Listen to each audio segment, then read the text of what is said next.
ढे TV पर global NGOs नामक नई सीरीज के दूसरे भाग के साथ मैं विवेक ओझा पुनः हाजिर हूं। आज के एपिसोड में हम 3 प्रमुख वैश्विक गैर सरकारी संगठनों की बात करेंगे। सबसे पहले वेटलैंड्स इंटरनेशनल। वेटलैंड्स इंटरनेशनल हाल ही में officially United Nations decade on ecosystem restoration का पार्टनर बना है, उसकी सदस्यता ज्वाइन की है और इसीलिए इसकी भूमिका भी बढ़ी है। वेटलैंड्स इंटरनेशनल एक वैश्विक गैर लाभकारी संगठन है, यानी नॉट फॉर प्रॉफिट ऑर्गेनाइजेशन है, जो रामसर कन्वेंशन के तहत दुनिया भर के आर्द्रभूमियों के संरक्षण और उनके स्वास्थ्य की बहाली के लिए कार्य करता है। सभी रामसर स्थलों की सीमाओं के साथ उनके सभी डेटाबेस को मेंटेन करने का काम भी वेटलैंड इंटरनेशनल का ही है। दूसरे शब्दों में कहें तो जितनी भी अंतर्राष्ट्रीय महत्व की आर्द्रभूमियां हैं, उन आर्द्रभूमियों से जुड़े इकोलॉजिकल, बायोलॉजिकल, सोशियो इकोनॉमिक और जो पॉलिटिकल डेटा और उनके मैप्स हैं, उन सब का मेंटेनेंस, उनका रखरखाव वेटलैंड इंटरनेशनल की ही जिम्मेदारी है। यह एक प्रकाशन भी जारी करता है जिसके जरिए ये आर्द्रभूमियों के संरक्षण के लिए संवेदनशीलता का प्रसार करता है। उस प्रकाशन का नाम है the source annual review.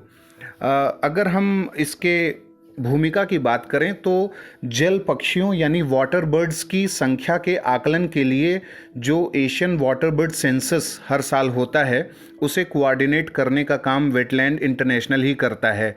Global water bird monitoring programme और इंटरनेशनल वाटर बर्ड सेंसस में इसकी प्रमुख भूमिका है। अगर हम इसके गठन की बात करें, कब गठित हुआ था या इसका हेडक्वार्टर कहाँ है, तो उसकी चर्चा थोड़ी सी करते हैं।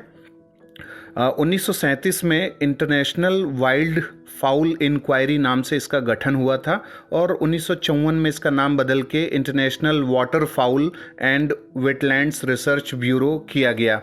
लेकिन फाइनली 1996 में Asian wetland bureau, international water foul and wetlands research bureau और वेटलैंड्स फॉर द अमेरिकाज, इन 3 संगठनों को मर्ज करके, इंटीग्रेट करके इसका नाम वेटलैंड इंटरनेशनल हो गया और 1996 से ये वेटलैंड्स इंटरनेशनल के नाम से जाना जाने लगा।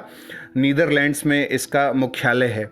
अगर हम इसके पार्टनर की बात करें तो इसके पार्टनर हैं IUCN, WWF, world life international, Ramsar और बॉन कन्वेंशन के सचिवालय भी इसके पार्टनर हैं। अब हम बात करते हैं दूसरे प्रमुख वैश्विक गैर सरकारी संगठन की, जिसका नाम है bird life international. Bird life international ने हाल ही में अपनी एक नवीनतम स्टडी में कहा है कि कम से कम 180 प्रवासी स्थल पक्षी प्रजातियां एशिया में ट्रैप्ड हैं, यानी फंसी हुई हैं, और उनके ट्रैप्ड होने का कारण आहार है, पिंजरे में बंद चिड़ियों के व्यापार के चलते है, या उनका शिकार और आवास का विखंडन, जो हैबिटेट लॉस हो रहा है, उसके चलते ट्रैप्ड हैं। करीब 500 ऐसी प्रजातियां एशिया में आती हैं जो माइग्रेटरी बर्ड्स हैं, जिसमें से अब 180 प्रवासी पक्षियों के बारे में ऐसी बात कही गई है। और इसी एक खास रिपोर्ट में बर्ड लाइफ इंटरनेशनल ने कहा है कि यूरोप में डाइकोफ्लेनिक जो है, उसके चलते गिद्धों पर संकट ज़्यादा बढ़ रहा है और वल्चर कंजर्वेशन बहुत ज़रूरी हो गया है। तो इसी क्रम में ये न्यूज़ में रहा। अब हम जानते हैं बर्ड लाइफ इंटरनेशनल के बारे में। बर्ड लाइफ इंटरनेशनल कई गैर सरकारी संगठनों का एक ग्लोबल पार्टनरशिप है जो विश्व भर में पक्षियों के संरक्षण की दिशा में कार्य करता है। पक्षियों के सामने आने वाले खतरे जैसे शिकार है, हंटिंग है, या प्राकृतिक आवासों का विनाश हो रहा है, जलवायु परिवर्तन के चलते उन पे जो प्रभाव पड़ रहे हैं, इन सब के बारे में वो आगाह करता है दुनिया भर को। बर्ड कंजर्वेशन के फील्ड में ये वैश्विक लीडर के रूप में अपनी भूमिका निभाता है। जिस तरीके से IUCN रेड डेटा लिस्ट जारी करता है, वैसे ही बर्ड लाइफ इंटरनेशनल विश्व भर के देशों में IBA साइट्स घोषित करता है, यानी इम्पॉर्टेंट बर्ड एरिया साइट्स घोषित करता है और विभिन्न पक्षी प्रजातियों के संकट के स्तर के आधार पर उन्हें सूचीबद्ध भी करता है। इसके गठन की बात करें तो ये कैम्ब्रिज UK में इसका हेडक्वार्टर है। 1992 में इसका गठन हुआ था।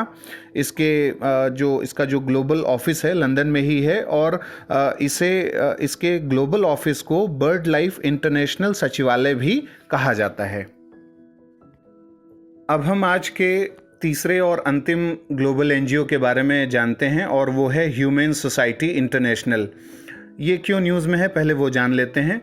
हाल ही में ग्लोबल फास्ट मूविंग कंज्यूमर जो गुड्स कंपनी है यूनिलीवर, इसने ह्यूमन सोसाइटी इंटरनेशनल और पेटा जैसे वैश्विक एनजीओज़ के साथ मिलकर कॉस्मेटिक्स और पर्सनल केयर प्रोडक्ट्स के लिए एनिमल टेस्टिंग पर 2023 तक वैश्विक प्रतिबंध लगाने का आह्वान किया है। इन संगठनों और यूनिलीवर ने क्रूरता मुक्त उद्योग यानी क्रुएलिटी फ्री इंडस्ट्री की बात की है। ह्यूमन सोसाइटी इंटरनेशनल वैश्विक स्तर पर मानव और पशुओं के बेहतर संबंधों को बढ़ावा देने वाला संगठन है। यह जानवरों के संरक्षण, उनके बचाव, उनके खिलाफ अत्याचार को रोकने की दिशा में कार्य करता है। किसी भी अनुसंधान में एनिमल फ्री टेस्टिंग किस तरीके से सुनिश्चित हो, व्यावसायिक लाभों के लिए पशुओं के साथ अमानवीय और क्रूर बर्ताव किसी तरीके से न हो, और इस दिशा में जागरूकता का प्रसार करने का काम यह एक वैश्विक एनजीओ के रूप में करता है। विभिन्न देशों के प्रयोगशालाओं में प्रयुक्त जानवरों, उनके अंगों या कृषि में प्रयुक्त जो जानवर हैं, इन सब के अधिकारों के लिए भी ये संवेदनशीलता के साथ आवाज़ उठाता है। 1991 में इसका गठन हुआ था। दुनिया के अलग अलग हिस्सों में इसके कार्यालय हैं। यह सुनिश्चित करता है कि जो अमानवीय, क्रूर और बर्बर अत्याचार होता है पशुओं के साथ, उसको रोका जा सके, ताकि एक ग्लोबल एनिमल राइट्स मूवमेंट की दिशा में अग्रसर हुआ जा सके। अब आज का सवाल, जिसका उत्तर आप हमें कमेंट बॉक्स में बताएं। United Nations decade on ecosystem restoration, जिसकी मैंने अभी चर्चा शुरू में की थी, कि जिसे वेटलैंड इंटरनेशनल ने ऑफिशियली ज्वाइन किया है, ये किन दो संगठनों यानी जो ग्लोबल ऑर्गेनाइजेशंस हैं उनके नेतृत्व में चलाया जा रहा है? उन दोनों संगठनों का नाम हमें कमेंट बॉक्स में बताएं।